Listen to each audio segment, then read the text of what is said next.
गधे पर बैठकर नामांकन जमा करने पहुंची निर्दलीय उम्मीदवार कांग्रेस प्रत्याशी सुरेंद्र सिंह शेरा भैया बैलगाड़ी पर सवार होकर पहुंचे। विधानसभा चुनाव के लिए गुरुवार को नामांकन जमा करने के लिए दो प्रत्याशी अनोखे तरीके से पहुंचे। निर्दलीय प्रत्याशी प्रियांक सिंह ठाकुर गधे पर तो कांग्रेस प्रत्याशी ठाकुर सुरेंद्र सिंह शेरा भैया बैलगाड़ी पर सवार होकर अम्बेडकर चौराहा स्थित रिटर्निंग ऑफिस पहुंचे। निर्दलीय प्रत्याशी प्रियांक सिंह का कहना है कि हमें नेता 5 साल गधा समझते हैं, इसलिए इस तरह नामांकन जमा करने पहुंचे। वहीं कांग्रेस प्रत्याशी सुरेंद्र सिंह ने कहा कि भाजपा की सरकार ने पेट्रोल डीजल के दाम इतने बढ़ा दिए हैं कि हमें बैलगाड़ी पर आना पड़ रहा है।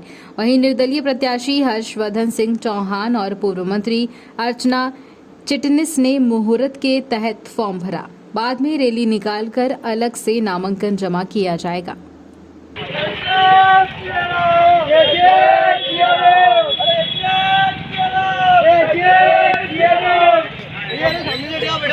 इधर जा रहे हैं अंदर से थोड़ा पीछे लेके रोको। अरे वो उधर से जाओ, उधर ये थोड़ा पीछे लेके रोको जरा।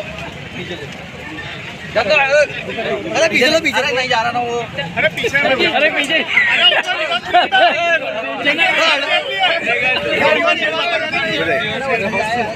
जो परिवारवादी नेता है वो पिछले कई दशकों से बुरहानपुर की जनता को, मतदाता को केवल गधा बनाने का कार्य कर रहे हैं।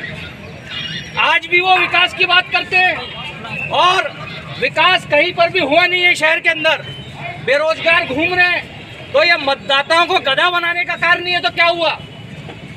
चाहे कांग्रेस पार्टी हो, भारतीय जनता पार्टी हो, परिवार के लोग हो गए, केवल 1-2 परिवार, 3 परिवार ये जो है ये जनता को केवल गधा बना रहे हैं। तो हम ये गधे पे बैठ के जो आए हैं नामांकन भरने, ये प्रतीकात्मक रूप से ऐसे लोगों का विरोध कर रहे हैं।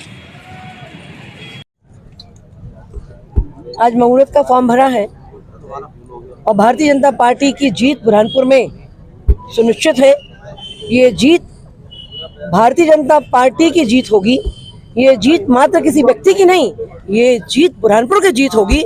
बुरहानपुर का विकास जो चाहते हैं, बुरहानपुर को बेहतर स्थिति में जो देखना चाहते हैं, बुरहानपुर को आगे बढ़ता हुआ जो देखने चाहते हैं, बुरहानपुर को, इस देश को गढ़ता हुआ जो देखना चाहते हैं, वो भारतीय जनता पार्टी को निश्चित तौर पर बुरहानपुर में इस चुनाव में जिताएंगे। क्योंकि 5 साल लोगों ने जो भोगा है वो आप सब भी जानते हैं। दीदी त्रिकोणीय मामला हो चुका है, तो आपकी टक्कर किससे रहेगी? कितना कोणीय होगा तो 2 को समझ में आएगा। दीदी भाजपा से ही एक प्रत्याशी निर्दलीय है, लोकतंत्र है, सबका अपनी बुद्धि है, अपना विवेक है। किन मुद्दों में गधा ही क्यों लिया आपने? गधे क्यों? देखिए, गधे के ऊपर सवार होकर नामांकन दाखिल करने का मुख्य कारण ये था कि जो 2-3 परिवार है बुरहानपुर में, लगातार उन्होंने क्षेत्र की जनता को गधा बनाने का काम किया है। केवल वोट ले रहे हैं और विकास इनके घर पे हो रहा है, इनके बंगले बन रहे हैं, इनकी प्रॉपर्टियां बन रही है। तो आम मतदाता जो है वो गधा बन रहा है कि नहीं बन रहा है? तो उसी के विरोध में ये प्रदर्शन किया गया था।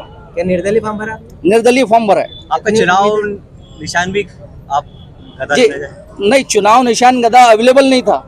अगर अवेलेबल रहता तो हम गधे को ही चुनते, क्योंकि जनता जो गधे बनाया गया है मतदाता को, भोले भाले बुरहानपुर की जनता को, तो अब जो है बुरहानपुर की जनता को जगाने का कार्य हो रहा है।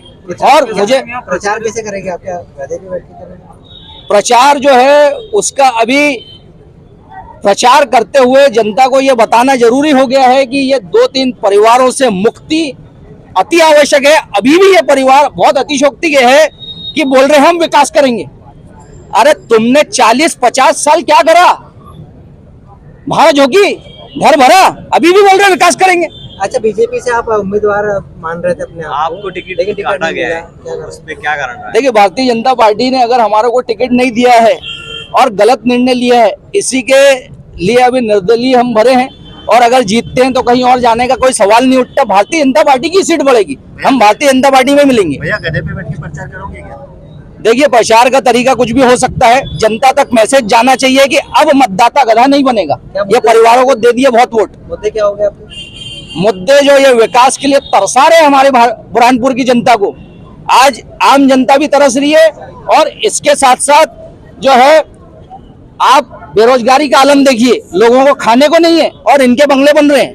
तो ये मुद्दा रहेगा। और एक चीज प्रमुखता के साथ मैं बोलना चाहूंगा, अगर मैं जीत के आता हूं तो हमने ईडी की और इनकम टैक्स की रेड देखी कुछ बिजनेसमैनों के यहाँ, अब ये रेड नेताओं के घरों में पड़ेगी।